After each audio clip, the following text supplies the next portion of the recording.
Good morning, everybody. It's October 2nd. It's hard to believe we've made it through 9 months, 3 more to go this year. So welcome. Good morning, October 2nd, 2020. Welcome to the North Dallas Plano Career Focus Group. Our agenda this morning is we're going to talk about success stories. We'll then do our 30-second introductions, get to our committee reports, and then do our main event. Coming up here, hold on, I'm admitting people. They forced us now to use the waiting room, which is causing me to do extra work every morning now. For those people on Zoom, if you will, please, in the participant box, if your full name is not there, like there's a person that says AS, so if you can please put in your full name, that would really be appreciated. That way we know who you are, and I can count you in here. And how to do that is when you're using the participant box, if you hover over the microphone or camera, up should come rename, where you can go and rename yourself. So we ask everybody to please add the rename, make sure I can read your full first and last name, like there's a Donna's iPad, and there's whoever AS is, that would be nice to know so I can get your full name for the roster information. If you have questions throughout the presentation today, please, when we go to open forum, you can just ask your questions, open your mic, but if you'd like to type them in, you're welcome to do it that way. On Zoom, please just enter your questions into the chat box. For those people who happen to be on Facebook, please just enter your questions into the comment field, and I will be sure to I'm monitoring that feed, so I'll be sure to get those questions answered. If you're on Zoom, we ask people that you go to the speaker view, which is the lower left-hand corner there, where the red arrow is, and that way you can adjust the size of the speaker in the PowerPoint presentation when we're using a PowerPoint. And by grabbing those couple white lines where the red arrow is, you can slide that back and forth. And if you're on a PC or Mac, you can watch, you can change the aspect ratio of the two items. Let's see here, I'm still admitting people all the time. All right. Please note this event is being recorded and is currently live on Facebook. The recording will be on the Career WW Facebook page and on the Career USA YouTube channel for others to view in the future. By participating in this event, and if you post a comment in the chat box or have your microphone or camera on, you give consent for your name, picture, and comments to appear. Let's see, let me admit more people here. All right, well, good morning, everybody. My name is Jeff Morris. Since 2007, I've been facilitating and leading the North Dallas Plano Career Focus Group. In 2008, I created Career DFW to help people in the DFW area by creating a website to help people find what's going on in the DFW area. Also in 2012, I wrote a book called Your Job Search, which I've learned about your job search that you may not know. In 2012, I also launched CareerUSA.org to help people outside the DFW area. And in 2017, since 2017, I've been a member of the practice interview team. So I'd like to start the meeting off with good news, with success stories. I know I've been informed of at least 3 different landings. So is there anybody online right now who has landed, who has good news they'd like to share? If so, just please unmute your mic and let us know.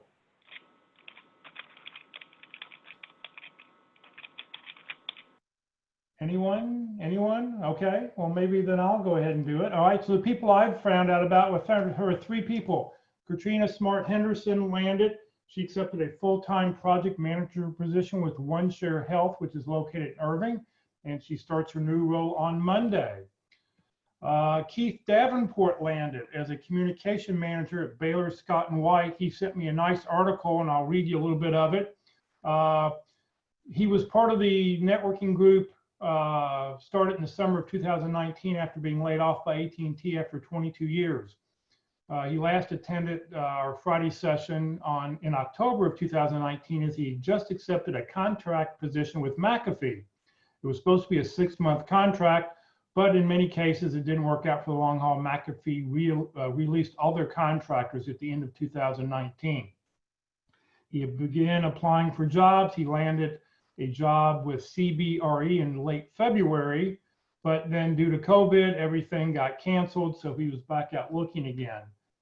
In late July, he interviewed with Salesforce, thought things went well, but the guy he interviewed with got laid off 2 months later, so that job sort of fell apart. So a couple weeks ago, he was contacted by Baylor Scott & White to interview for a communication manager position. He'd submitted his application back in late July and been selected in early August to do a video interview. Weeks passed without any feedback. Then I heard from a recruiter that he had a difficult time opening the video interview file that the vendor had sent him. They finally reviewed the video and want to set up an initial interview with the hiring manager and VP of marketing. 3 days later, I was interviewing with the president of administration, the chief medical officer, chair-elect of the board of governors of the physicians group, and a week later, he was interviewing with the chairman of the board of governors. All this led to last Thursday evening when he got a job offer last Thursday. So he starts on October 19th. I share this as an example of how perseverance, prayer, and support from family friends can bring us through a very tough time as unemployment. I begin this new and hopefully final chapter with little money left in my bank, my home, my 10-year-old Volvo, and faith, and trust that things can and will work out. The opportunity is not one that I've ever dreamed I would have been offered, but it's the perfect role for me at this stage in my life. I want to be able to pay it forward and provide the kind support I can to your support group. Yours was the only group where I felt comfortable and wanted to ensure that others would have the same experience in years to come. I'm grateful to you and your team for providing us a place where we can connect and encourage one another. Sincerely, Keith Davenport. So that was very, very nice to hear from him. So there was another landing, and we had a third landing. I just heard about Roy Marino this morning. Just want to share some great news. I started as a contract engineer position with Abbott Labs in Plano, well suited for my strengths as a technical project manager and process improvement engineer. One of the things that Roy said was, it was great. What really helped him out was the fact that he took Strength Finders and had some coaching using Strength Finders and I guess how to explain what he was doing. And he said knowing what his top 10 or 15 strengths are really helped him in the interview process because he could talk about what his strengths are. And if you know anything about Strength Finders, the important thing with Strength Finders is you can improve what you are good at and become better at it. But the things that you're not good at, your bottom 5 or 10 strengths, you could spend weeks and weeks and months trying to improve, and maybe you'll get it up to they'll never match your greatest strengths. So the fact that, you're able to know what your strengths are and we're able to, help them out. So Roy happens to make number 64. He's the 64th hire this year from our group that I am aware of. So I just want to sort of pass those little bits along to you all. Okay, so what we want to do now is I want everybody to open up the chat box. And in the chat box, I would like everybody to put in their name. If they haven't done this yet, put in your name, your phone number, your email address. Thank you for calling Oprah Brands Group. I'd like you to put in your name, phone number, email address, position you're looking for, and 2 or 3 target companies, and then hit the return key. I will put all that information out this afternoon so that everybody knows what everybody's looking for, and hopefully you can help people. So if you will, put that information in the chat box right now, and I'll give you 60 seconds.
information. If not, you're welcome to continue on here.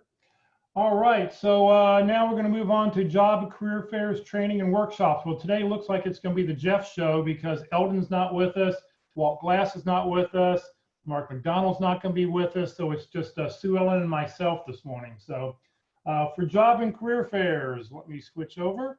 All the information comes from the Career DFW calendar. So coming up, job fairs this week. Arlington on October 7th is having a job fair. From 10 to 2 o'clock. It's sponsored by the Workforce Solution of Tarrant Counties. And it'll be, you can find the information there. If you scroll down in the chat box, you'll have all the information there. And there is a link at the very, very bottom. You can click on and find out more information about that job fair. And then on Saturday, October 10th, the Samaritan Purse Operation Christmas Child Job Fairs. This is a temporary job fair out in Capel. It is in person. You do need to go visit. You need to go there. They're looking to find people, let's see here, part-time jobs. Let's see, I know it was in here somewhere. So what they're looking for is team coaches, volunteer trainers, volunteer coordinators, quality control associates, greeters with computer skills, dock and warehouse workers. They have over 150 seasonal warehouse positions supporting the volunteers who help out the Operation Christmas Child Processing Center in Capel. So the positions are, the full-time seasonal positions are 40 hours a week. I think they say it lasts for 3 to 4 weeks. So if you're looking for a part-time job this year, this may be something you can do, you know, part-time or short term, just for a few weeks. You can. At the very bottom, there's an email address on how to contact them. So that's coming up this Saturday. Let me move this down. Let's admit some more people. And oh shoot, I just closed the wrong thing. All right, well then training and workshops. I say what we'll talk about those. There is, and I just closed the screen by mistake. There is the normal workshops that are going on. There's really nothing special happening next week, and we will talk about those. I apologize. Too many things to do for one person here today. If you are looking for a networking group, you're trying to find something to do, a webinar or a teleseminar or something, everything is on the Career DFW calendar. If you click on that little link there, it'll take you to this calendar that has all the different events. These are all things that are happening online every week. Click on any one of those purple events and you will find all the details with Zoom links to be able to do things like that. If you know somebody who just lost their job, another 830,000 people filed for unemployment last week. If you know somebody who's brand new in the job search, somebody who needs help, please tell them to click on, click here for help, or I just lost my job, what do I do now? I've got a great one-page article that's got several handouts and a checklist and some great pieces of information that can help you with how to get your job search going, what you should be doing in what kind of order and everything like that. So all that information is here. Hopefully we can help you out. The practice interview team, Mark is not with us this week.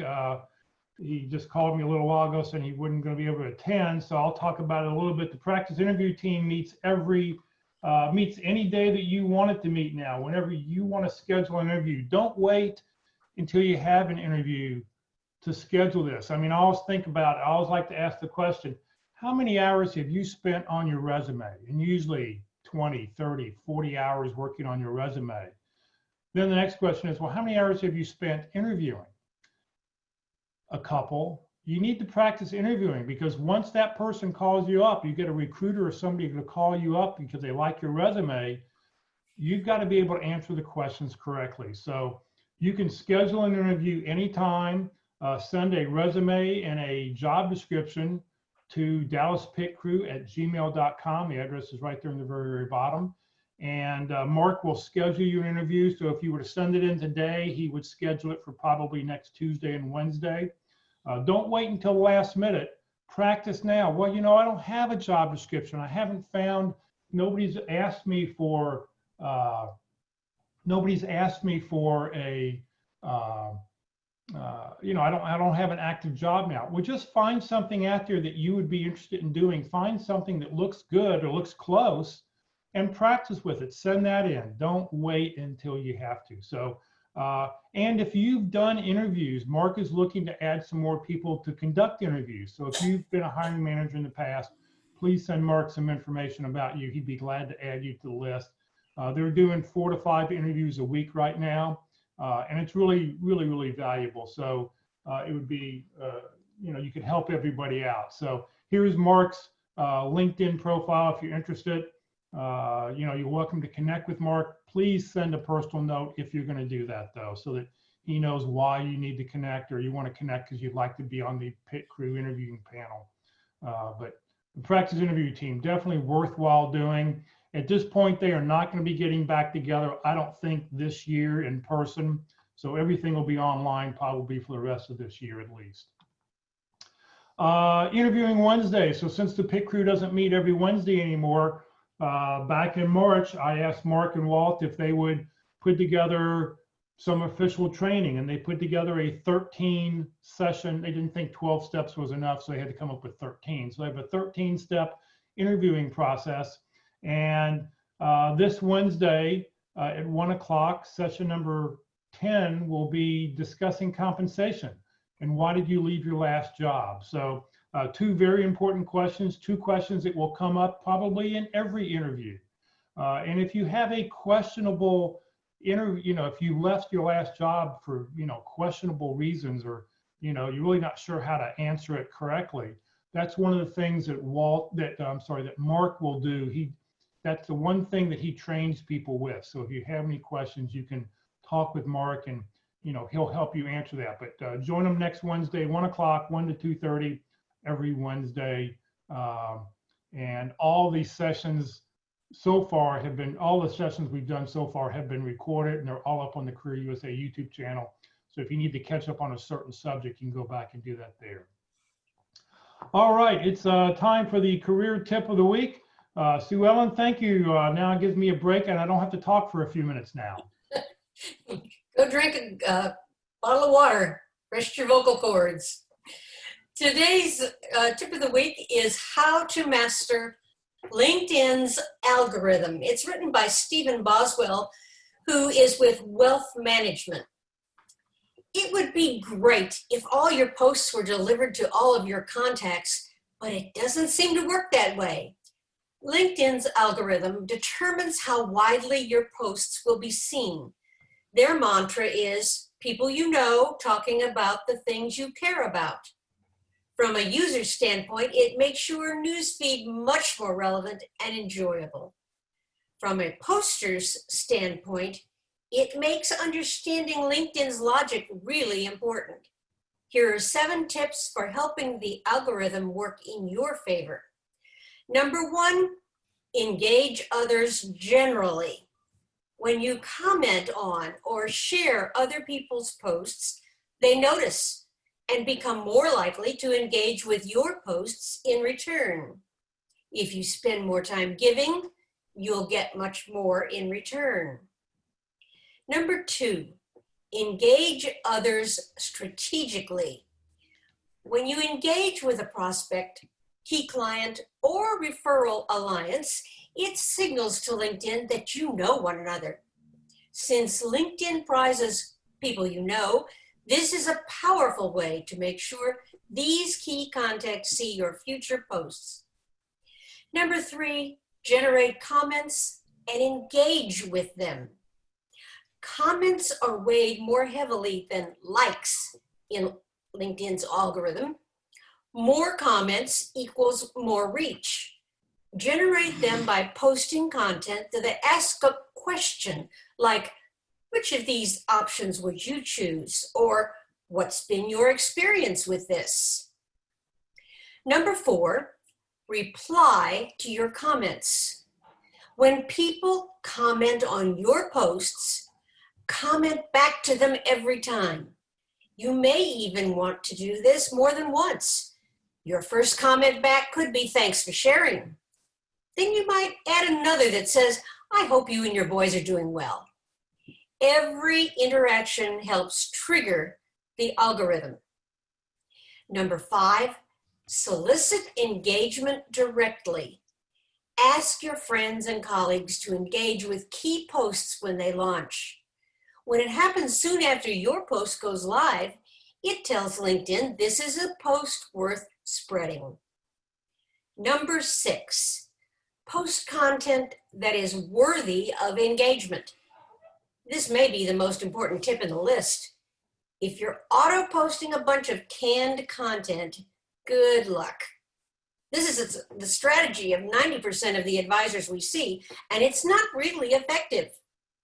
Raise your game with better graphic design and more personal posts. Number 7, make your content snackable. If you're posting super long videos or articles, the user has to do some work to determine whether or not to interact and what that interaction should be. If you're posting snackable content like quotes, memes, or quick videos, it's much easier for them to engage and move on.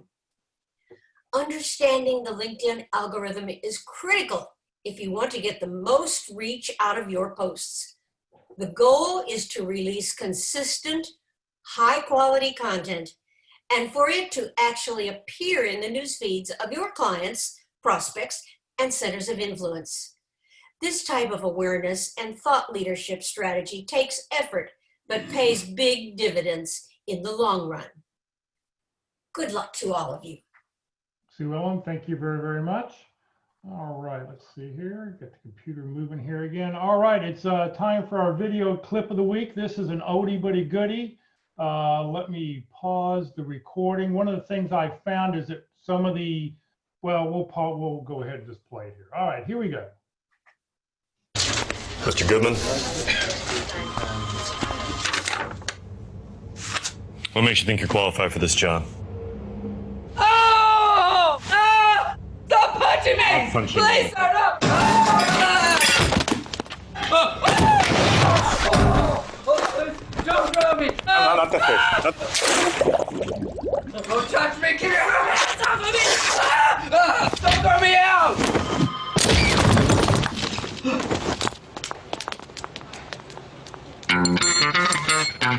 Thanks. Here it is, huh? Get it? It's easy. Just let your body move. I'm a love guru. You love the boat. All righty. Well, I hope you enjoyed that little commercial. Thank you for, I forget who sent it in, but somebody reminded me about that one. So that's so funny. All right. Thank you.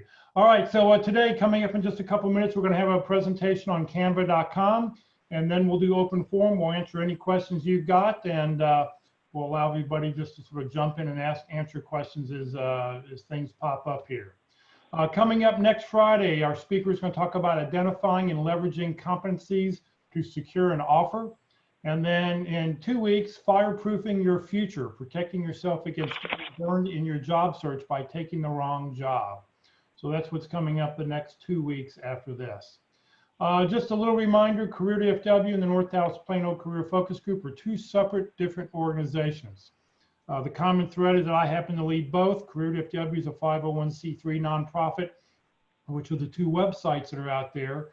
The North Dallas Plano Career Focus Group are a bunch of great people who get together on Friday mornings to share comments. I mean, hopefully someday we'll be able to have lunch together and meet back in person, but at this point, we're meeting every Friday morning, sharing ideas, helping each other, and hopefully you're learning something.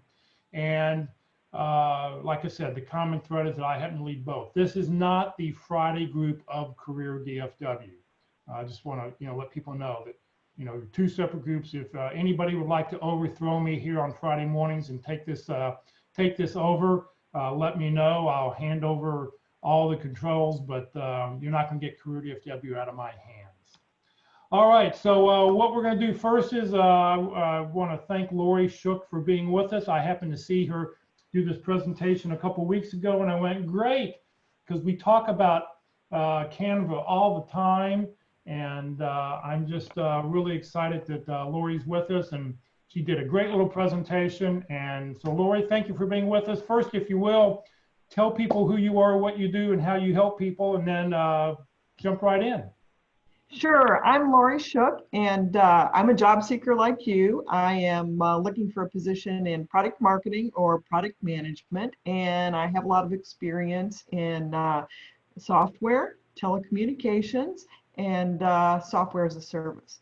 And usually with technical and B2B companies. So I guess because I've worked in more industrial or technical organizations, I kind of have an itch for doing things that are more marketing or more visually interesting on my personal time.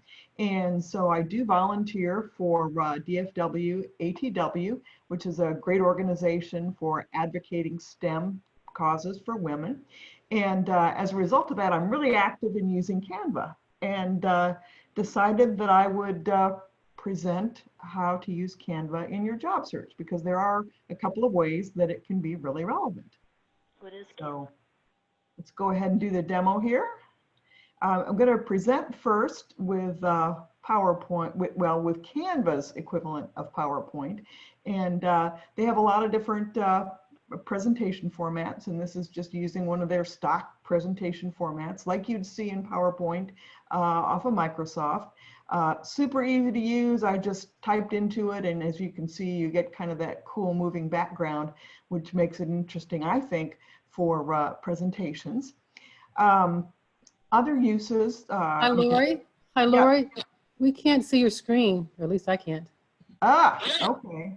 Same problem for everybody? And Mark, you're muted. And you're right about that.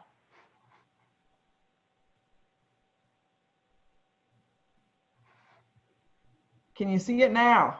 Yes. All right, perfect. And let me back up too. Canva is a graphic arts package, so I should probably say basically what it is. And it's got about 30 million users, active users every month.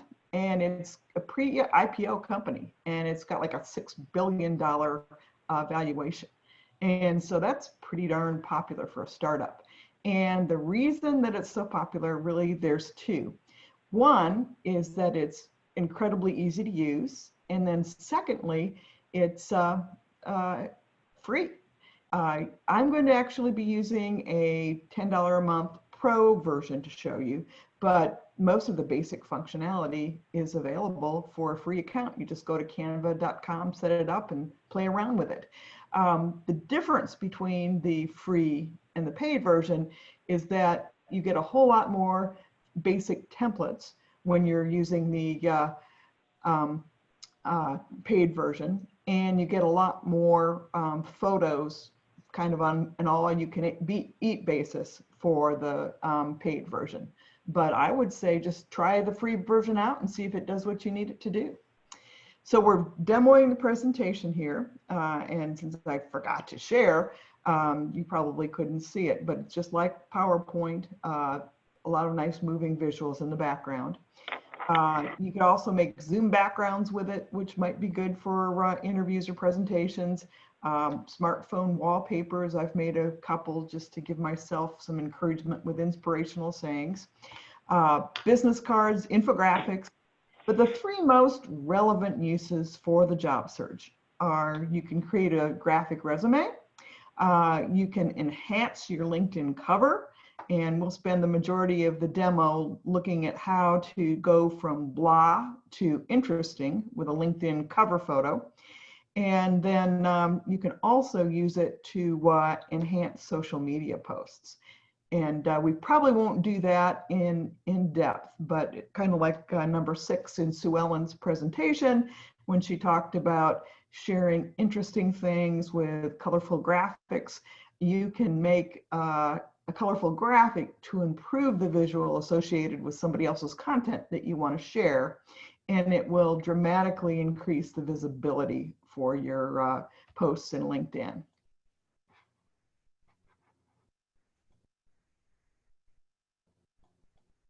All right, so this is an example of a graphic resume, and the purpose of a graphic resume might be to have a colorful leave behind. Let's say you're back in the world of in-person interviews. you among 8 other candidates have been interviewed in person, and it kind of tends to blur together in the interviewee's mind. Might be nice to have a colorful leave behind that's more attractive and stands out from other resumes. And so this is built on a template. All I did was pull up the template, change the colors, and then type in my own strengths and experience. And doing something like this took me about 3 hours to do the first time I ever did it. So it's not super quick, but a lot quicker than what I spent on my real resume, for example. I wouldn't. Lori, Yeah. just a question. Yes. You say you call this a resume. Is this more like a one-page bio? It's more like a one-page bio. Okay. I think it's used as really as a leave behind. Right. I wouldn't use it in like an ATS system, because I don't think the SEO would be as useful. Right. You can make it 2 pages, but because your goal is to be visually attractive, you're going to have a lot more white space. So therefore, you won't have as many good search terms. Right. And the other thing I guess good about something about a one-page bio for people is this also would be a great document to send if you're having an information interview with somebody. Send this to them beforehand, especially if you're meeting them at Starbucks or someplace, because then they know what to look for. They know who to look for when they're there.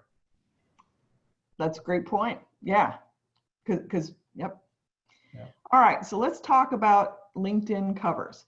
So the top person there, that's somebody who's using the default cover. And as you can see, there's nothing compelling when you get an invite from somebody like that says, hey, let's connect. Nothing to make you want to connect with that person. So you want to avoid doing that, because this is a big opportunity to differentiate. It's the place where you show up the most in LinkedIn. So don't leave that valuable real estate blank.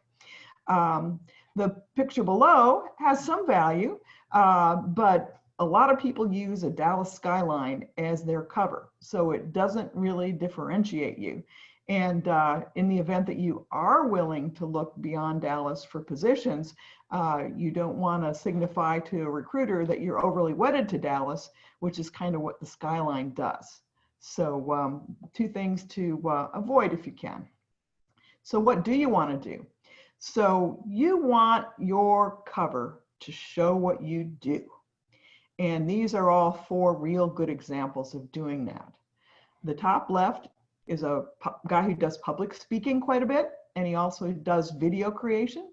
So if you are a public speaker, it's a great opportunity to take some pictures of yourself doing that, because it shows that you have credibility with an audience.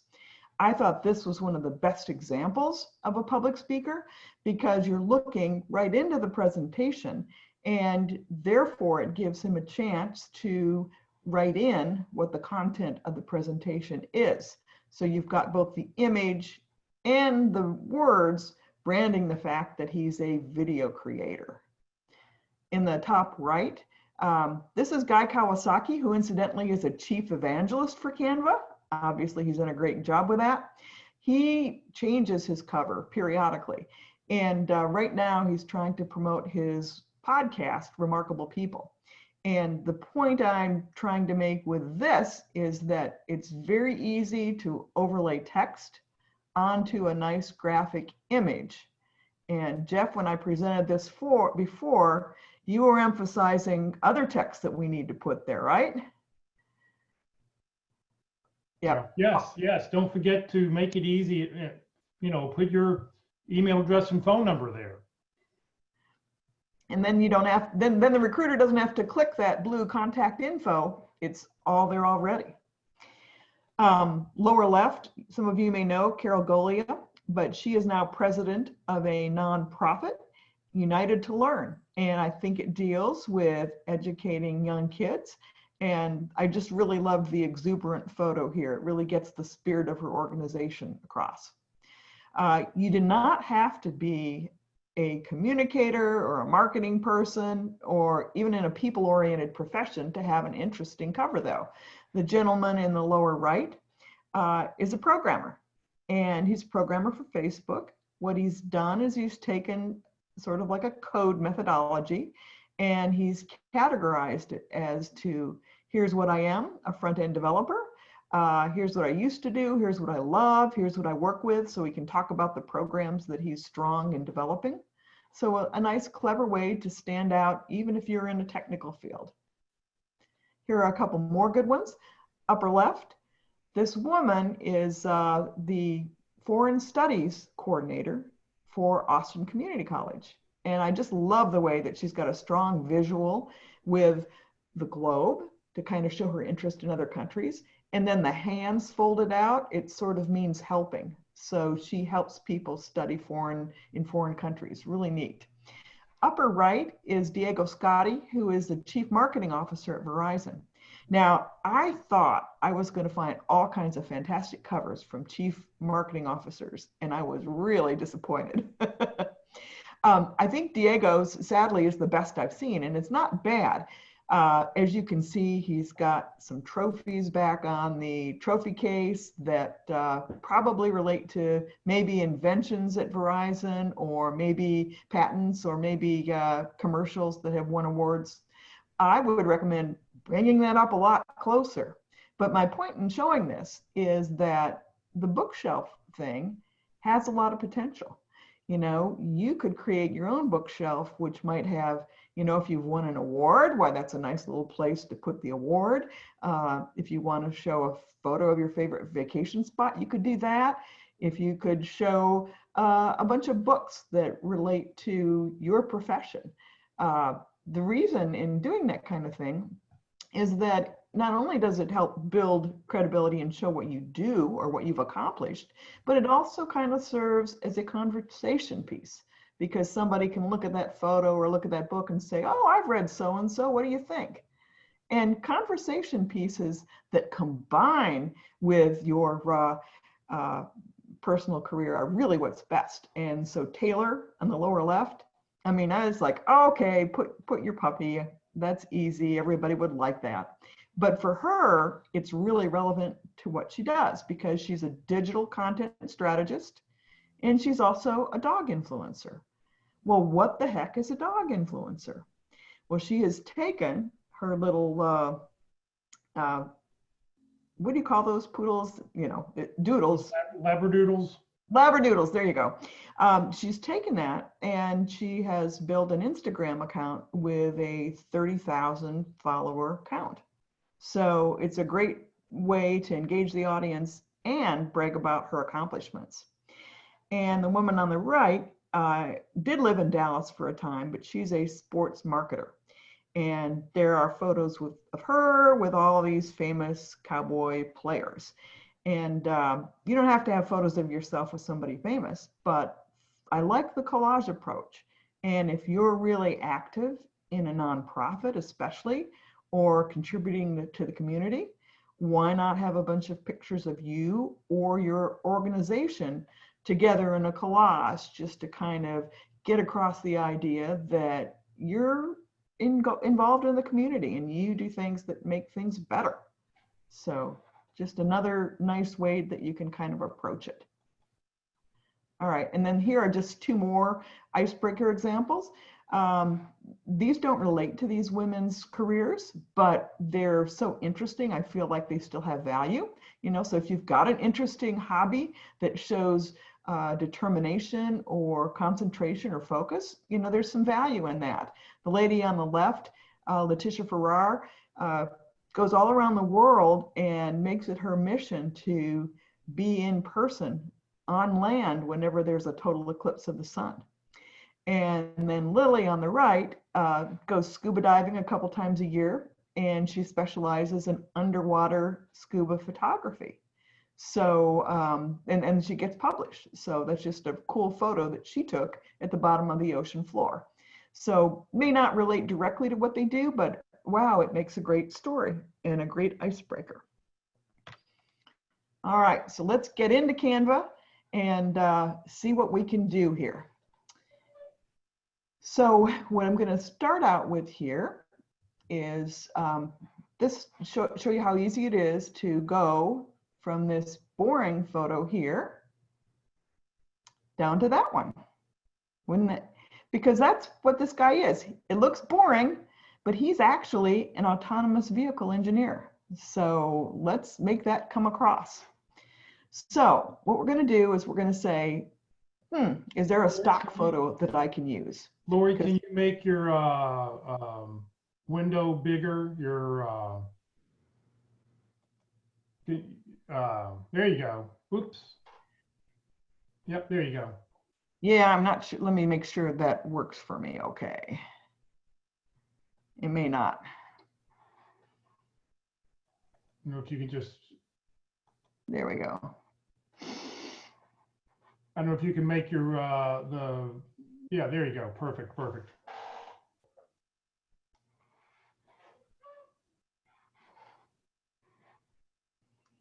All right, so what I'm going to do is I'm going to take advantage of all the stock photo capabilities. So I'm going to go over here, push photo, and I'm going to just search. And you just type in search photos. I'm looking for an autonomous vehicle.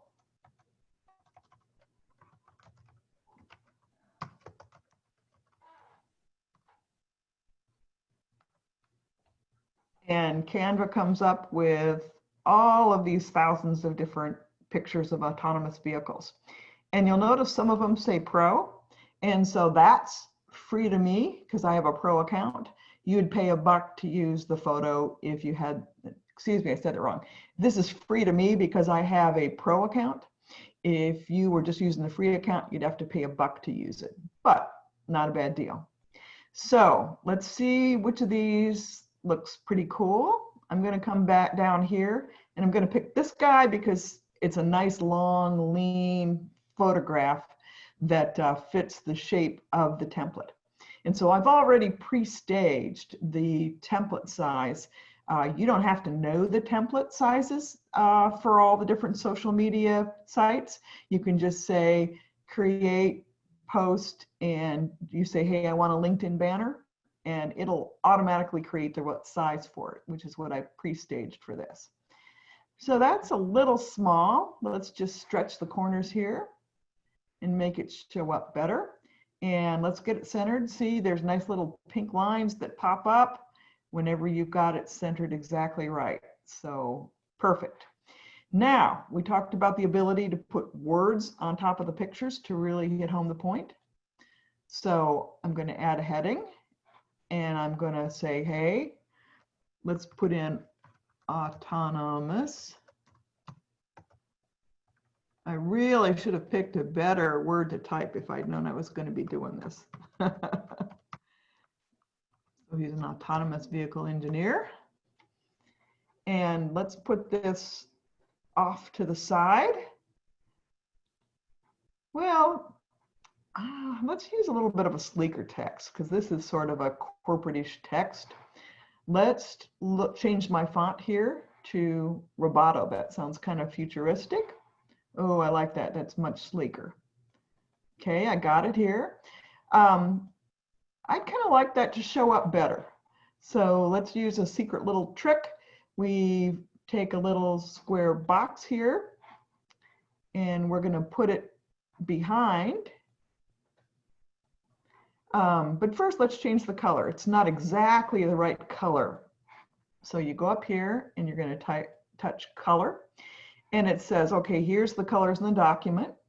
If you want to totally change color, you can move it around here and pick the right color. And you can see how it's changing color. You know, heck, you can make it purple or pink if you wanted to. Or you could type in the hex code down there. Or you can take an easy approach and just say, well, what are the colors of the photo? Because Canva is automatically telling me that. So let's use that. Now, I'm going to position that, put it backward. Boy, that really makes that pop.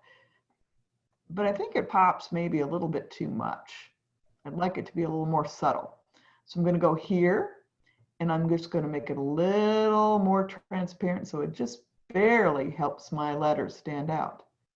And boom, I'm done. I've got my cover done for him. So let's look at another cover example. We're going to take Giselle. And Giselle also had a pretty ordinary, boring, not customized profile picture.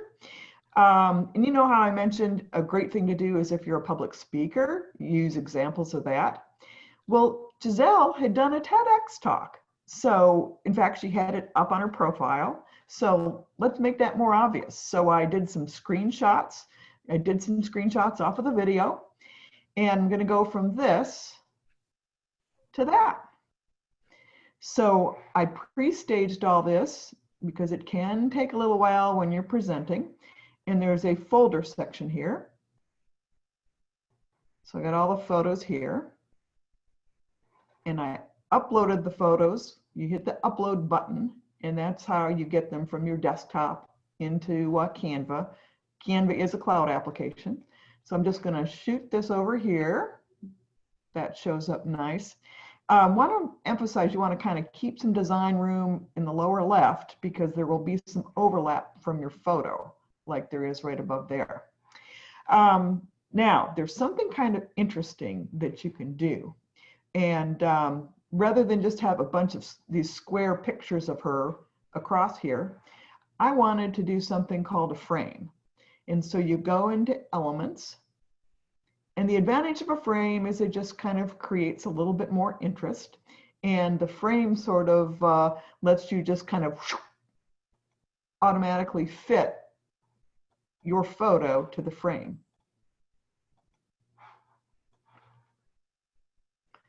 So let's have a bunch of the photos that we snagged from her talking in her presentation. Let's make this one a little bit bigger for the favorite. I'm going to move them around here. And now let's go back to the folder and we're going to just shoot these over. So I got that one. Now I'm putting this one off to the left because it has her looking in a particular direction.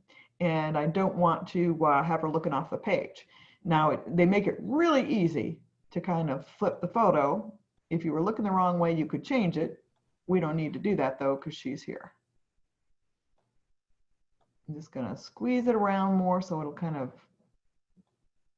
get in there. There we go, pop into the frame.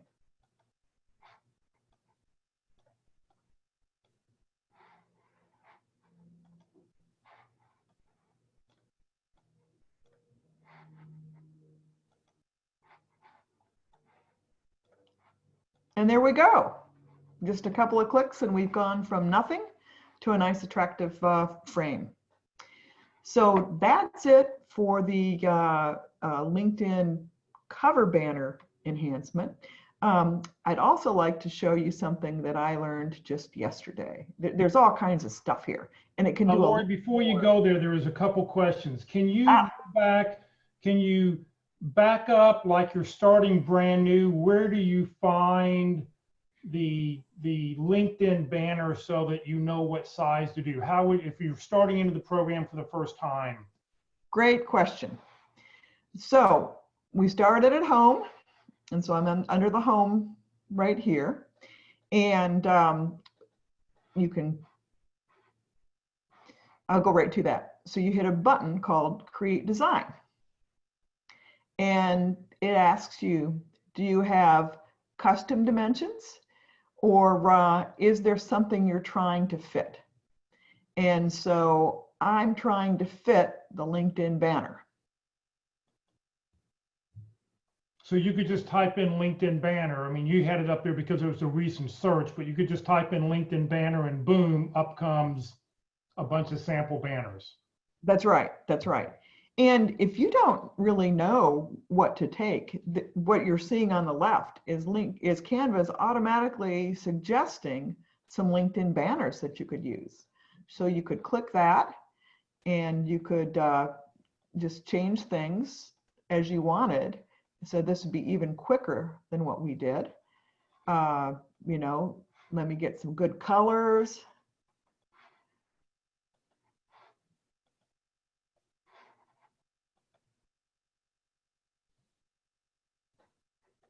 Uploads is where your own photos are.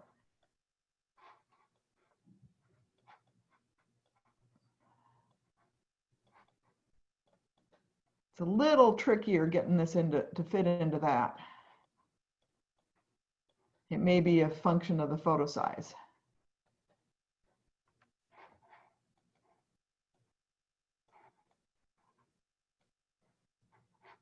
I'm going to back that out and see if this one works better.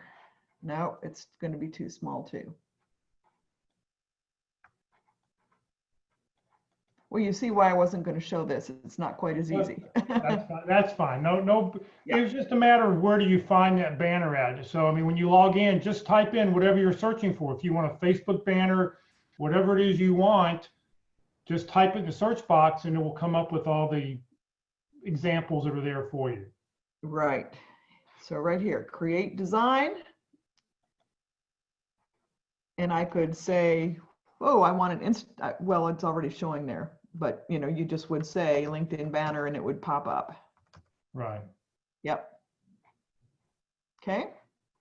Perfect. Thank you. And then the other question somebody had real quick was, so do you have to be logged into Canva and LinkedIn at the same time? No, you could do all that work in Canva. And so you'd have your nice Save thing your here. banner. And I'll show you how to download. Now, because I've got 3 in a row here, it's going to download everything into a zip file. So I recommend that you download it as a PNG. It's going to be higher quality, but you can also do it in JPEGs. LinkedIn will only accept PNG and JPEG. So you don't want to download it as a PDF for purposes of LinkedIn. So they're suggesting PNG, that's what you need to go with. So you just hit download, you'll download it, and then you can go into LinkedIn and upload. Okay, thank you.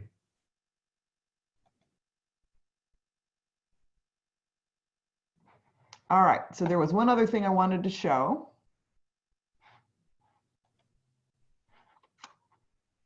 And that is the capability to erase backgrounds. So Jackie emails me yesterday and she's like, you know, Terry Sullivan says you really want to have a light, solid background.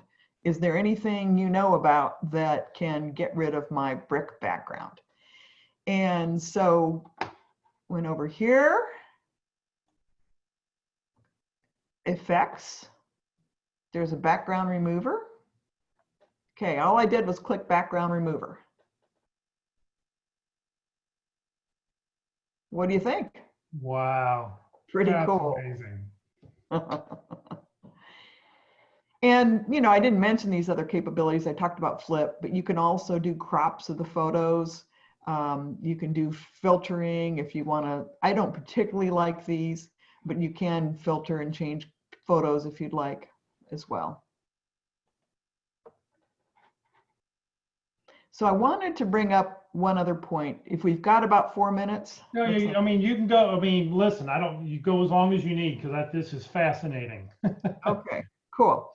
Well, and so I've got this deck here and it tells you the sizes for everything, but Canva tells you, so you don't really need them. One of the points I wanted to bring out, let's see if I can make this big enough. Well, I'll just go into present mode here. One of the points I wanted to bring out from Sue Ellen's talk was, how do you make your posts more visible in LinkedIn? Because LinkedIn doesn't show them to everybody who's following you. And so one of the things to emphasize is that LinkedIn and Facebook both care more about you creating original content than they care about you resharing the same link over and over again. And so therefore, they give you more boosted visibility if you're doing an original post, especially an original post with an image. Well, so what do? You've got an interesting article that you'd like to share. You can use Canva to create an interesting image that will help get more visibility. And some of you guys may know Fanny Dunnigan, but she's got a nice little case study here that shows an example. So she did an A/B test on her own profile, and she's got tons of followers. So even a bad post for her has 402 views. But instead, what she did was she took the article and she did a screenshot from the article, and she uploaded the image the screenshot created into LinkedIn, and then put the URL in the comments. So to LinkedIn, what she was doing looked like original content. And so then she got 26 reactions, 32 comments, and 2,200 views. So 5 times the views, because instead of just sharing a link, she added an image. And so Canva can easily help you do that.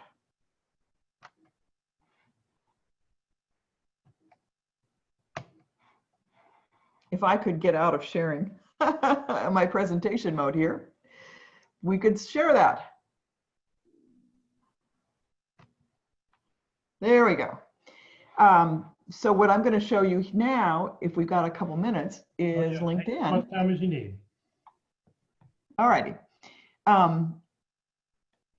Is LinkedIn. And here I've got to share a post here. And so I found this article. I want to start talking. I've seen that there are a lot of job offers or opportunities in security.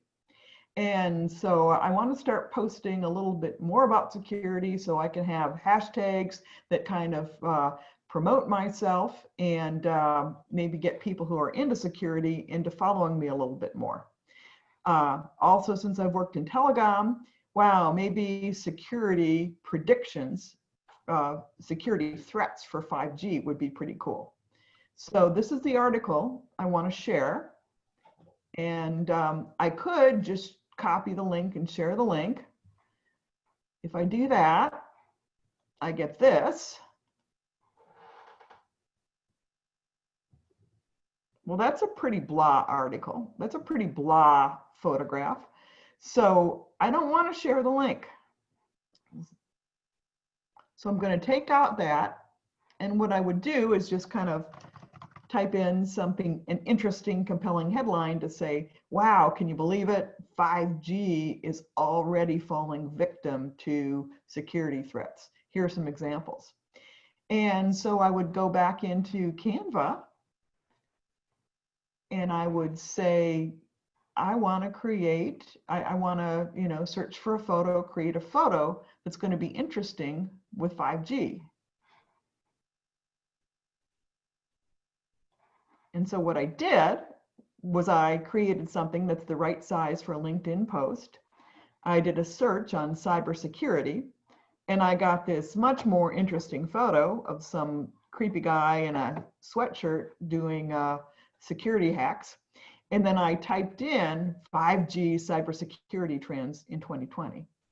And so then what I would do into LinkedIn is I would go into LinkedIn and upload this as an image, have my text, and then not share the actual link until below. Does that make sense? Yeah, much more interesting. Yes. Okay, cool. So that's the thing, all kinds of stock photos. Okay. So questions, let's see, another question somebody said on the chat box, was the original picture a JPEG where you remove the brick background? Yes, it was. Okay, it was a JPEG. Okay. Somebody said, can you copy someone else's LinkedIn banner? Well, you'd want to make your own. So, you can get the idea of what somebody else is using, but. The thing about it is if you copied their banner, I'll show you why that wouldn't work.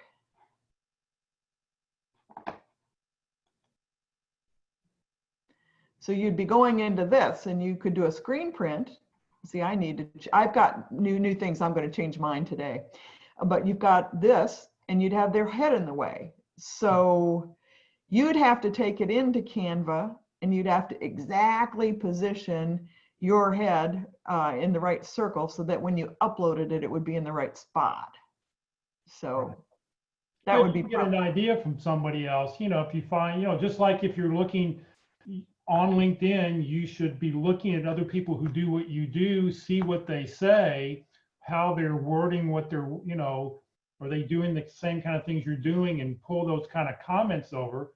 It's the same thing with pictures. I mean, you want to be able to look and tell people what it is you do and whatever. All right, let's see here.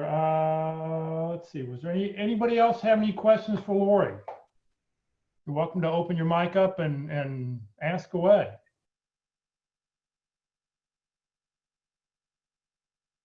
This is fascinating. I know you put up about a 7-minute video. Did you put that out on LinkedIn, I think is what I saw? I did, and I had to practice in order to get, yeah, it's on my LinkedIn account. So yeah, if you want to see the video, just go to Lori Shook's account and look at my activity, see all, and it's just, you want to look at posts because you don't want to waste time on my comments. And there it is. Updating your LinkedIn cover, right. Yeah. And I had to get this down to 7 minutes because LinkedIn will only allow a 10-minute video. So I had to take out some of the good stuff you saw. Well, great. Anybody else have any questions? Not a question, but thank you, Lori. I've heard a lot of great things about Canva, and I went and kicked the tires a few times, but I hadn't quite cracked the nut how to easily change the LinkedIn banner. But thanks to you, I can now do that, and I'll kick the tires even more. Great, Melissa. I will be looking to see your new banner. Thank you. That is everybody's, that's this weekend's project for everybody. So, go play with Canva, go see what you can do. No more green backgrounds with the little squiggly lines. So, Lori, thank you very much for your time. Great presentation. I think it was just wonderful. This is being recorded, so if you want to go back and watch it again, it will be on the Career USA YouTube channel. You can go back and watch. So, Lori, thank you very much. And like I said, we talked about that if you're going to build your own, let me see here, if you're going to build your own profile, or if you're going to build your own picture, you may want to make sure you add your phone number and email address right up there so that if anybody views your public profile, if somebody goes to Google and types in Jeff Morris and they find me, they don't have to click on contact information. They don't have to go down to my about section. Right there in front, here is my phone number and email address. You can easily reach out to people. If you're out looking for a job, make it easy for people to find you. I think that's just very, very, very important. All right, well, for the rest of our time here, it's open forum. So I know somebody said they had a couple questions. Who was it? I forget who it was who said they had those. Just unmute your mic and let's hear it. Hi, Jeff. It's Nathan. Hey, Nathan. This is not only to you, but to everybody. I applied for a job recently, maybe 10 days ago. I used a LinkedIn a link, and I ended up on Career Builder. I've gotten a lot of callbacks. I'm looking for a job as a logistics specialist or a logistics coordinator. I was recently laid off. I worked with the Fossil Group for 20 years, and because of COVID-19, I was laid off. So I'm looking for another position as a logistics coordinator or a logistics specialist. And I'm getting a lot of calls from recruiters for positions in logistics, but that are temporary or contract work, 3 months or 6 months. I'm really looking for something that's permanent and full-time, and most importantly, that has benefits. Contract work generally does not have insurance and that such. So my question is, should I take a contract job? As an example, I had a position offered to me with Samsung out of Capel, but it didn't have, it was just a 3-month contract, and it didn't come with any benefits or anything. Should I take a job with Samsung and hopefully maybe work my way into a full-time job with them? Or should I wait? Or, I'm trying to get an idea of what to do. I mean, it seems like there's a lot of opportunities in logistics as opposed to some of the other occupations out there. So I'm trying to figure out what would be my best course of action right now. It's coming to the end of the year. I really would like to get back to work. Right. Okay. That's a great question. I'm sure there's lots of contract, work out there. So comments that other people have. I'm sure some of you have work contracts. Comments that you'd like to make. And This is Sue Ellen. Many times people take contract jobs because they need the money. It's like a bridge job. You keep on looking while you're working, but it does, when somebody says, what have you been doing? Well, I took contract jobs to keep busy.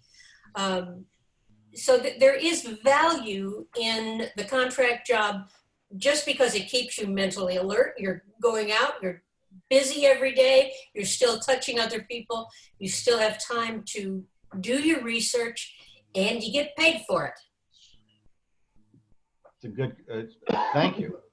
other comments? I know that if you take a contract job, usually your contract rate should be what, 30% higher than a normal rate, 50% higher, because you want to factor in your health insurance, your vacation time, your whatever else there is. I mean, that may be something to consider. And I also have a really sort of interesting, somebody put on in the comment hole, plus you get donut holes. Well, we get donut holes. Donut holes. Contract job. So, yeah. My real concern is insurance. I need to have insurance. And right now I'm on Cobra. It's $600 a month, which is it's quite pricey. So, Well, and I think the other thing about I think a lot of contract jobs, personally, if I was running a manufacturing facility as I have in the past, I don't think I would offer anybody a full-time job right away. I would bring them in contract or a temporary job for 90 days. I'd want to see how you fit, how you work, what your work ethic is, I think that's sort of common. I think back in the old days, 15, 20 years ago, when you got hired, you were like on a 90-day probation period. Well, you don't hear about probation periods anymore. It's, they offer a 90-day contract position because they want to see how you're going to do. So if it's a company that you're interested in, a company you could see yourself working for long term, I think it would definitely be worth checking into. And you don't stop looking. If they're not giving you a full-time, if they're not offering you full-time, if something else were to pop up, great. And it gives you something to put on your LinkedIn profile that you're currently working a contract position. I see. You update everything. Yeah. Oh, definitely. I mean, you want people to know that, because, I think sometimes up until COVID, I think that having a job made you look more inviting than people who didn't have a job. Now, COVID changes all the rules. So I think that, a lot of that's thrown out. I mean, there are tons of great people out there who could form tons of great businesses and be able to do. I mean, I'm amazed when I see what everybody does. It's on this call on a Friday going, just think of the business that we could start, because we would have everybody we would need, from marketing to sales to manufacturing to warehousing. I mean, everybody is right here, computer programming, everybody I need's right here in this call today. So, if it's something you value, does somebody else have a comment? I mean, please jump in. Yeah. Also, aren't we advised to never refuse an interview? Yeah, take every interview you can Take get. the interview. Huh. Yeah. No. I mean, it literally says every interview you get is an opportunity for, you never know where it may lead. Exactly. And may give you a LinkedIn connection out of it that may lead to something. You never know. Right. Oh, Peter put down, think of it as an extended interview. Yes. Chris said on another angle on healthcare is I used for 1 year. Oh, his son, I guess, must be on a 1 year, was on a contract and he's still on it a year later. It just never. Yeah, I can go to Obamacare. I actually have a family member that actually sells Obamacare. I could go there too, and that is an option. I'm just asking whether or not is a contract job a good way to get in on a Samsung or whomever needs a logistics person. You know, I was looking at Mary Kay or Dr. Pepper. I know people there. Would that be a good way to get in?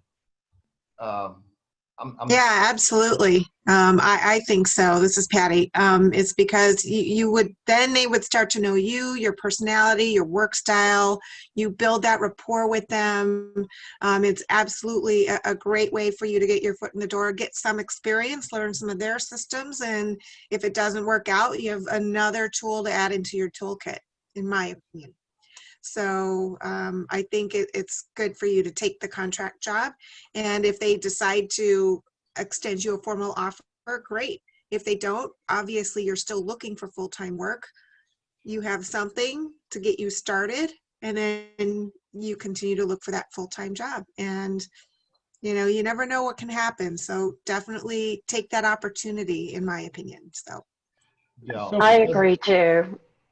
For those I think for those people who've done contract work out there, I never have. I've always had full-time jobs, but for those people who've had contract work, how do you figure out how much you should be getting paid? The contract work that I had was through an employment agency. So it was the employment agency that had the contract with the company, and they filled the position. So I wasn't paid. I was just paid a normal salary for the value of the work. And I was paid each week through that employment agency, not through the company I worked at. Do they take care of all the deducting all the taxes and so Yes. forth? Yes. Yeah, because I don't particularly want to take care of that on my own, but you know. That's why you have to figure. So those people, anybody out here, has anybody done contract work and you've had to pay your side of, or both sides of taxes, and how did you figure out how much to? So Jeff, I've been on both sides of this. I was a independent contractor getting paid on a 1099, and that was you know, difficult, but it had a lot of advantages because I had an LLC. So if you'd like to go that route, you know, you can start your own self-employment plan and da-da-da-da-da. But then in my last job for about 6.5 years, we were a third-party engineering provider, right? So we were hiring permanent employees in our company to work for other companies like Bell Helicopter and Boeing, et cetera. And a lot of our people, you know, they left to go work for our clients. Now, we had agreements with the employees and agreements with the clients, but none of that could hold up in court. So, you know, what's the arrangement, Nathan, that you're gonna have here? Would you be just a temp employee for, you said it was what, Samsung? Yeah, I don't. Or would you go through I turned down an agency of I some turned sort? down the offer. I didn't really go any further because I'm still. It's been 20 years since I've been in the market, folks. So it's no. It's like, there's a lot of okay, I'm downsides thinking it's to it, though. 1980, and now it's 2020, and or even the year 2000, and things have changed so dramatically. Who would have thought about LinkedIn and all this other? Mm-hmm. And but so I wouldn't fault you for turning it down necessarily. You know, I know it sounds like it's a great opportunity, but if the pay is low, if it's below what you've normally done, you know, you could be getting into this rut where I saw a lot of resumes come in, especially people later in their career, where they started contracting and never stopped. You know, so 10 years later, they're still doing 6 months, 9 months, and you know that's a tough thing to get into.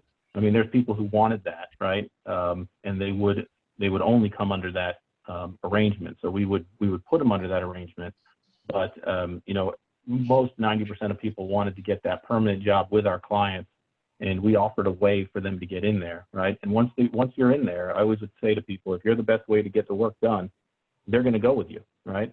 And they're going to keep you, and they would keep the contractors when there were layoffs, right? Because they need that person. And, you know, I would sell it to the clients that, you know, this person's going to work really hard because it is like an extended interview, right? And they're in there knowing that if they, you know, that if they show what they can do, that they can get that permanent job, that kind of temp to hire thing. And I think it's getting more and more prevalent out there.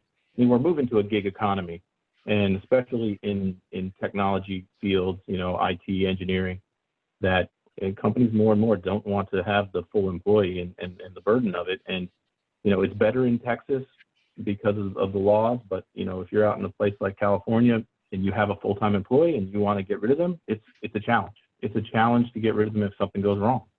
And so, you know, sort of like the old 90-day probationary period, a lot of companies are going to third parties, agencies, and saying, you know, bring me someone to do this. And after the minimum amount of time that they need, 90 days, 6 months, to avoid paying a high fee, they just bring them on. And then that's their recruiting method. And right now, a lot of companies are in these hiring freezes, and they can only bring on contractors or temps until it clears. So, you know, ask those questions. Say, you know, does it have the potential to become a full-time job? Is it a temp to hire? Is it a, you know, contract to perm? And if the answer is sort of, well, yeah, then you know your answer. But if it's absolutely, and we'd like to do that, but just be careful of the companies that promote that. You know, some of our clients would promote that, and then you look at their rates, and their rates of conversion from contract to perm is about 5%. So, but you know, if it's what you want to do, or what you know what's good for your resume, or like you said, a company you want to get into, then absolutely, you know, take it. Okay, Just my thank two you. cents. Who's a good reputable staffing agency? I know Robert Half, one of the Carol that does the resumes every week, used to work for Robert Half, and she was very yeah, no, they're complimentary focused on Robert Half. They're focused on finance. Who would be a good company to go with for logistics, you know, if anyone knows about logistics? Right, and I'm not really in that space, but you know, there's going to be two types of arrangements. There's going to be the retained agencies where they just get paid, you know, 20% of your salary, and then you go there. Or there's going to be the companies that every hour you work, they make 70 and you make 40, right? That was kind of our average. We get paid 70, and average we pay out 40. And but we did give benefits, right? And so there are companies that will put you in these quote unquote contract roles, but still pay you benefits. You know, so and that was the big draw. I mean, everything they did was aerospace engineering, and they're still looking for people. They're looking for people over in Bell Helicopter. So, you know, if you wanted to look at my old company, I mean, I could get you in immediately. I still am really tight with all the recruiters there. They're called Cyient, Cyient, but I think what they're looking for is, you know, more electrical engineers and test engineers, and you know, they need people to actually build composites, that kind of stuff. So I don't know if any of it would fit, but I mean, no, unfortunately, I don't have any of those skills. Yeah, but you know, how would you judge whether? I mean, some of these companies are just one person in their home office selling people back into a company they used to work for, and some are these, you know, giant multinational companies like Infosys, for instance, that are, you know, trying to become the next level, right? They're still moving out of the staffing into solutions, and you know, and trying in manufacturing and doing all that. So, but they still have their roots in staffing, or staff augmentation, as we called it. So, you know, I don't know how you would judge them, but you know, even in Cyient, the company I was in, it was about 600 million in revenue, and we had different business units, and there was a business unit in there was nothing specifically that was called logistics, but you know, it's worth taking a look, because you know, the jobs that they have posted, they'll work with you to try to get you in, right? Because because that's what they want to do. So. Yeah, I think Peter's made great points. That's my experience as well. I've been in that position before where we've used contractors and I've had to help work with contractors, and all of his points are spot on. What I did find as well is there's some great videos on YouTube that explain a lot of the nuances of doing contract work and some of the specific details about the questions that Peter was talking about asking. And I've actually done some pursuit of contract work myself. So I don't have any specific links, but I did go out on YouTube and I found some really good videos that explained to me, here are some questions you need to ask of places where you're thinking about doing contract work for. Okay, thank you. And it's never really contract work anymore. It's not this idea of we need you for 6 months or 9 months, and no one really gets a contract. That's what's interesting about it. Because if you got a contract, then you would get 9 months, you'd get 12 months, and they'd have to pay you out of it. Instead, you're just hired as what's called a temporary employee. And that's just a way so that they don't have to give you benefits, but then there's regulations around it that say you can only be there so long. And then you have to leave and come back or do something else. So in some of the times, companies are hiring these people because they want more money and no benefits, kind of the opposite of what you're looking for. So, there's not a real stigma to it like there used to be, right? But it's also not a consultant. I always draw the line between a contractor and a consultant, because the consultant's going to come in and be the expert and make a tremendous amount of money for a short period of time. But I mean, at the time I left that company, we had some quote unquote contractors that were there 9 years, 10 years in one role. And why is that? A lot of it has to do with the accounting of the client and the head counts and who can hire on directly and so forth. And so, yeah, I mean, the workforce is diverse in terms of, directs versus contractors. And that's true for the industry that Peter's in. Aerospace, defense jobs, a lot of those people are contractors. So, and I've worked in that space as well. So you do have to be sensitive to the industry that you're working with and whether they do temporary workers like Peter's describing as a regular routine. Aerospace and defense have been doing contract work for a long time. And so they have that model down pretty well. I'm not that familiar with contract type work for logistics, but that's not my background either. So I think you have to be sensitive to the industry that you're working in and whether it is or isn't something that's prevalent or a regular business practice that they've been doing for a long time. If anybody knows Gail Houston, so Gail just presented at the Frisco Career Transition Workshop. She's one of the original people who've been doing it for 20 years. If she's a senior recruiter at Intuit. I just found out about 6 months ago, she's a contract employee. She's been a contractor for like the last 12 years working for Intuit as a senior recruiter. So she doesn't really work directly for Intuit. She works for a contracting agency, which pays her every 2 weeks. So, there's long-term opportunities with, if those kinds of things happen. There's an interesting question on Facebook. Dolores asks, I have a question about the reverse process. Is there a strategic value to asking a company to offer you a contract when you're targeting a full-time job? If so, how would you best position yourself? Anybody want that? I'm not sure I follow. Well, instead of trying to go after a full-time job, hey, offer me a contract job. I assume she's saying she's looking for maybe try me out for 3 months as a contract, and then if you like me, keep me, is what I'm assuming. Yeah, that's an absolutely viable option, and let the company know, because one of the things we faced and we hired 600 people in the 6 years I was there, was getting people to take the temp jobs.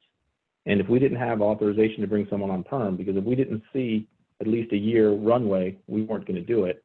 So when we could find those folks that were, comfortable with it and even preferred it, they were like gold, right? Because we're saying we can take them and stick them in there.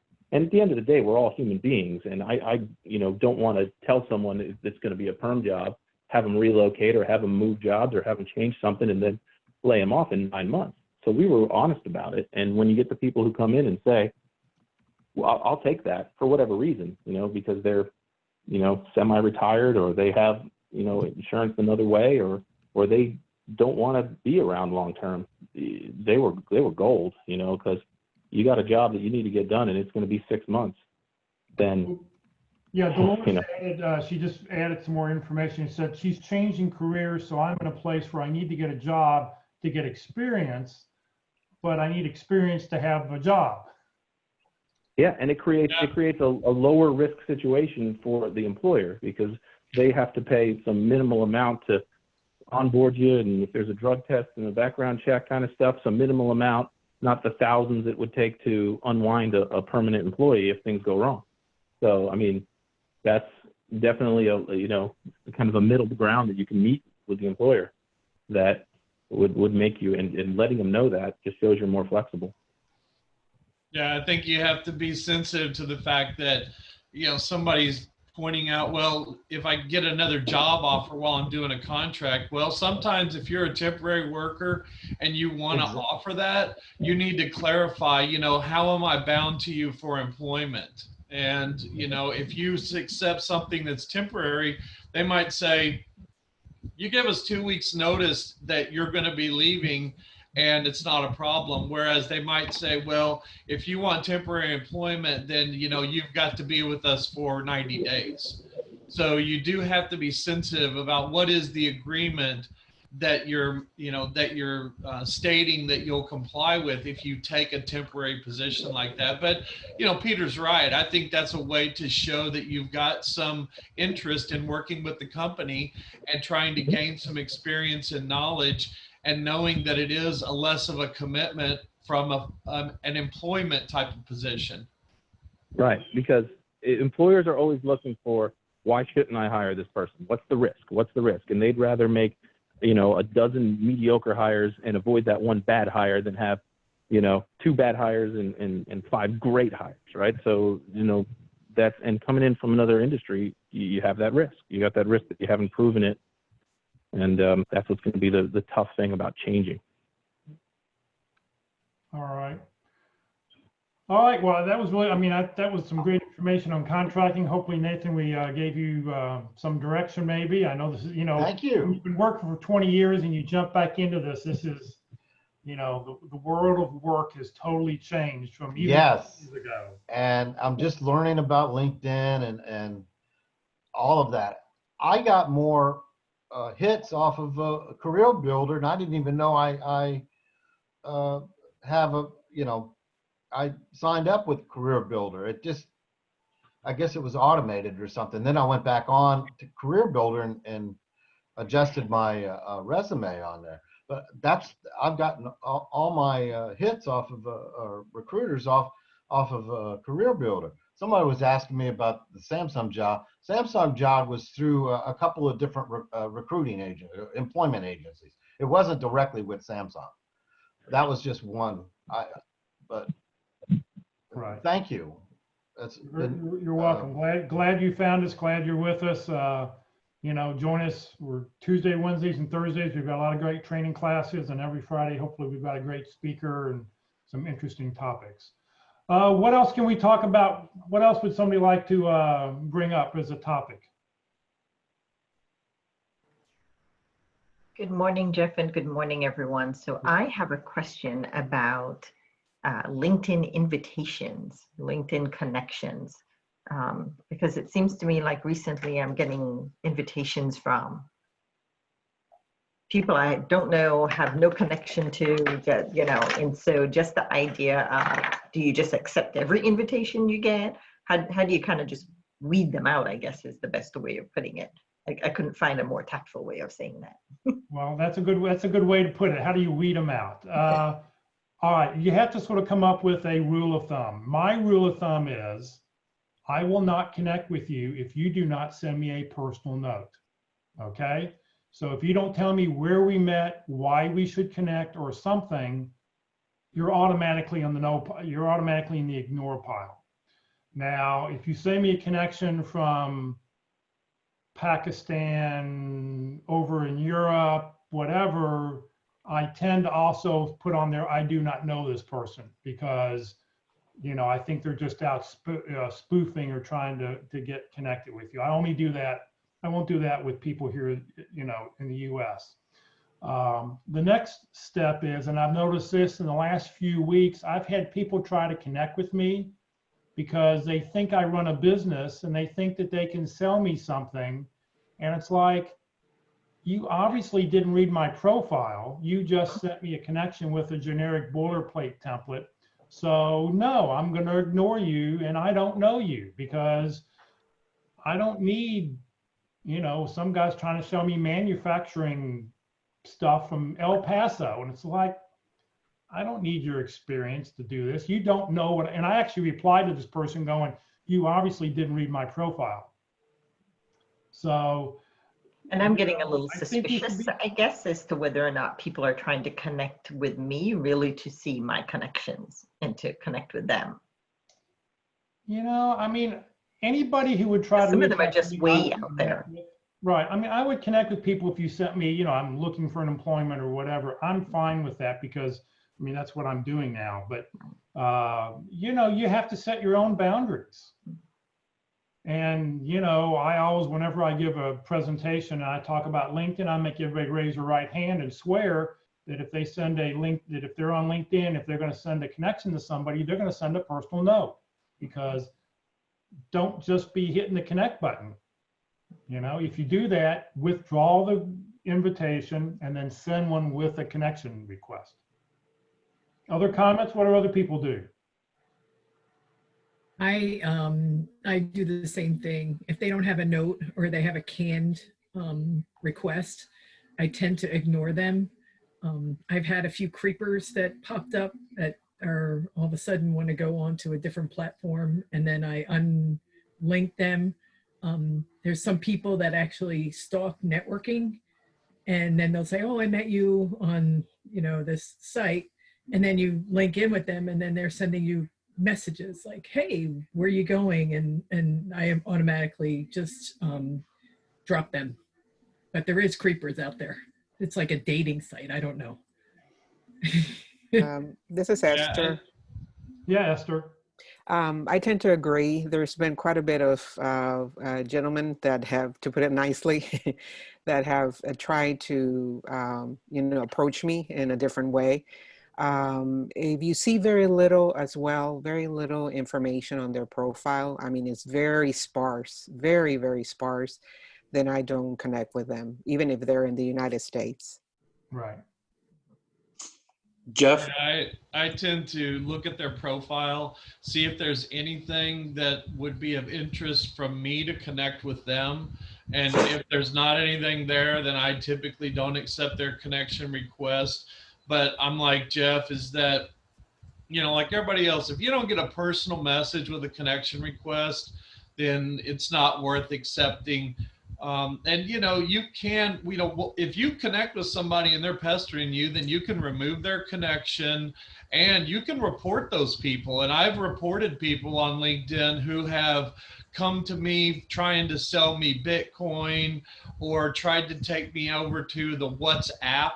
You know, if anybody knows anything, do not use WhatsApp. That is a highly risky application that can expose a lot of your private information, and you'll get people that try to take you over to WhatsApp. So yeah, I mean, just use some sense, and if you make a mistake, you just go remove their connection or report them. Hey, Jeff. Jeff, which one is it we shouldn't use? I'm sorry, would you repeat it to make a note? Sorry, I had to interrupt. Oh, it was me. Jeff, this is Sonia. I mean, same here. I'm very critical who you connect. I only connect with Dallas-Fort Worth area with all these focus groups and fosters people. because I help people. I believe in his motto, you know, pay it forward. And so when I go to these virtual job sites and I see, hey, I know somebody that can use that. I've been helping people. I send them those job findings that I come across that won't help me, but I help others. Right. And yes, I had some guy from Spain trying to connect with me. I said, nope, I just want to stay with the Metroplex.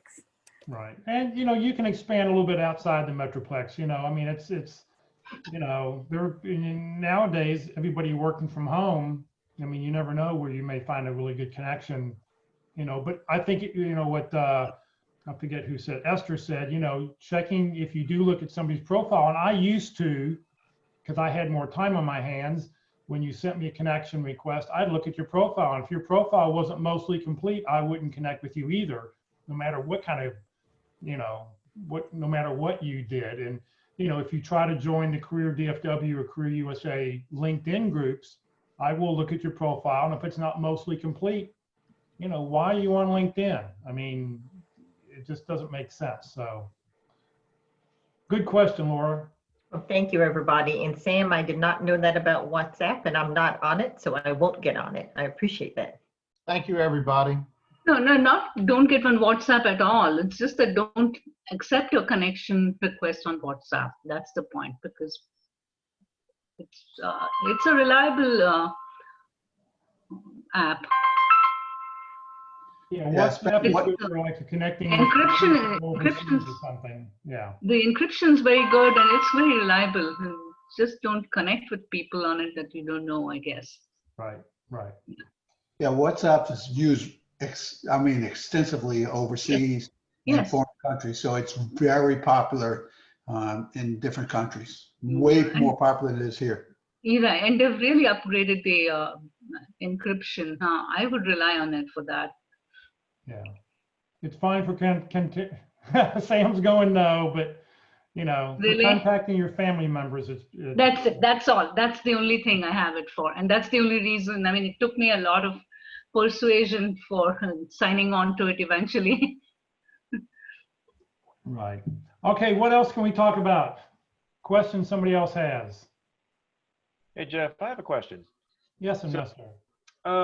With the COVID going on, I was kind of curious. How is does anybody know how if you're hired on, how the onboarding process is handled nowadays? What with personal information and trying to safely but also securely fill out tax forms and things like that when you're onboarded? It's all virtual. I have friends who've been hired and they've gotten DocuSign or SureSign documents, so there's a lot of systems now that, you go into their system and you sign the form electronically and send it. So I think you can think of it almost as when you do an online application and you put in all of that information anyway. It's just the flip side on the back end when you get hired. Okay. Yeah, even before COVID, my last job 3 years ago when I started, everything was done like that. Online. I didn't go into it was a contracting job. I never went into the actual office of where I was actually worked with official contracting company. So everything was electronically done. That was before COVID. So. Right. Well, and I remember I sold my father-in-law's home a couple years ago, or a year and a half ago, and when that happened, I mean, a lot of the documents we signed were all done by DocuSign because. You didn't have to drive down to the title office and whatever. You had to go for closing, but that was it. All the preliminary documents and everything you could do online. And I think companies have figured out now how to do this. I think, the first couple of months as COVID hit, companies were in disarray. What do we do? How do we survive? What do we continue to do? Now their processes are sort of figuring out what it is we do. What do we need people-wise? Everybody says the next couple months will be good because, there are a lot of jobs out there. I was talking to somebody going, we can't find people. We're not getting people. And I don't know if they're just not applying at the right place. They're not advertising at the right place. But, I told the guy, well, send me whatever job leads you've got and I will get it out to my connections and stuff. So, I think it's just a matter of, companies have figured out now what to do, DocuSign, VeriSign, whatever. you know, how to handle all that online stuff now. They've gotten the computer system up strong enough to be able to handle all the bandwidth that we need to do. Yeah, they also send a secure link where you can upload documents if you need a copy of your driver's license or birth certificate or whatever, but they send a secured link and it's right to their site. So it's you know, their security is utmost importance to a company. Yeah, I've already had to politely decline a recruiter who asked me to email him a copy of my driver's license. I said I'm not comfortable doing that. Right. And you shouldn't have to send that to a recruiter. You shouldn't have to send something, you know, social security number, driver's license number, that kind of stuff you don't need to do until you've got a job offer. Exactly. So. Jeff, this is Sonia again. I want to share something. It may not relate to this, but I just want to make people know. My daughter had an interview this week at a doctor's office. She gets there and there's like 15 other ladies there. They put them all in a conference room, spread apart, and they talked about what the job entitles. They talked about how the business started, talked about the doctor. Then they pass out a form for everybody to fill out and had questions. How many kids does the doctor have? What school did she graduated? So if you don't pay attention, you don't get the second interview. And that's how they weeded out. I thought that was, wow, it was mind blowing. I was like, okay, now I know what to prepare. Just prepare, because she was, we didn't expect that. Yeah, very And only interesting. three got selected. Thank you for sharing that. All right, do we have another question y'all would like to talk about? Are we done? We done for the day? Everybody ready to start the weekend? Is that what I'm detecting? I have a question. If I go back to this recording, will I also be able to get the entire chat session from it? Will you be able to get the entire chat section? As well, yeah, because, you know, I joined late because of having to talk to family on the other side of the world. Oh, yeah, if you want, send me an email and I can send you the chat file, because I download the entire file. So, you know, if you didn't get it, send me an email. Yeah, thank you. Really appreciate it. I'll email you. Thank you. So that sort of leads me to, I think, so since we're sort of about done here, let me just throw a couple slides up here to end the meeting. So if you're not receiving any emails, there's my email address at the very, very bottom. You're welcome to do that. For those people on Facebook, if you have not put in your contact information and you want to do that, please do that so that we can get your information out, you know, to everybody. Let's see here. Come on, computer. So next Friday, our speaker is going to talk about identifying and leveraging competencies to secure a job offer. Mitch Byer has been a recruiter for years and has been in the HR departments for years and years and years. I've known him for at least 15, 20 years. So he reached out to me and said he's got a topic he'd like to discuss. And I said, great. So we'll see him next Friday. If you have not put in your 30-second introductions, if we don't have your name, phone number, email address, position you're looking for, and a couple target companies, please put that in the chat box now. I will copy all those. I will get that out in this afternoon's email with everybody. And as long as we had your full name in the chat box, or if you put it on Facebook, I will get your name added to the roster this afternoon.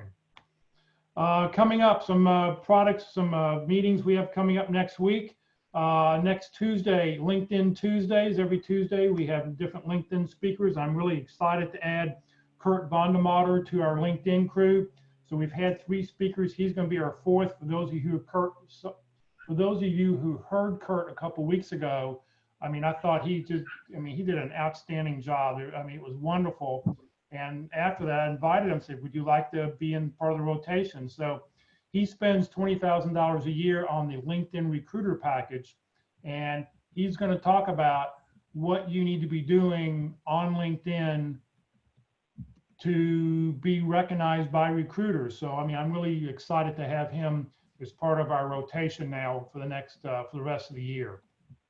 Next Tuesday also, the Frisco Career Transition Workshop. We'll be doing session number 4 on interviewing at from 3 to 4:30. On Wednesday, as I mentioned before, interviewing Wednesdays, session 10, discussing compensation. Why did you leave your last job? And then on Thursday, every Thursday, we do an effective resume class.